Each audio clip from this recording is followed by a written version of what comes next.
Are you curious about Flutter Flow and Flutter? You're in the right place. Today, we'll compare these two tools to help you decide which one is better for your app development needs. Both Flutter Flow and Flutter are designed for building mobile apps. They allow developers to create beautiful, responsive applications, but they do it in different ways. Let's start with Flutter. Flutter is a UI toolkit from Google. It uses Dart programming language. Developers love it for its flexibility and control. You can create custom widgets and animations easily. It's perfect for those who want to dive deep into coding. Now, let's talk about Flutter Flow. Flutter Flow is a low code platform. It helps you build apps without writing much code. You can drag and drop elements to design your app.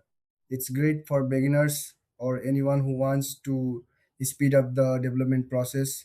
Now, what are the main differences?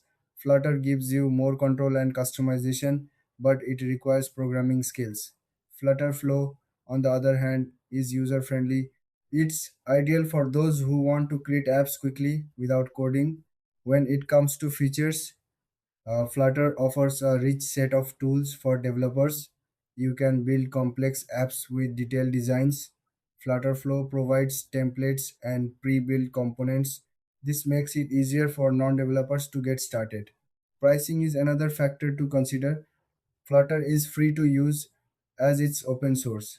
Flutterflow has a subscription model which can vary based on features. In the end, if you're a developer who loves coding and wants full control, go with Flutter. But if you prefer a simpler, quicker way to build apps, Flutterflow is the way to go. If you found this comparison helpful, don't forget to like and subscribe for more tech insights.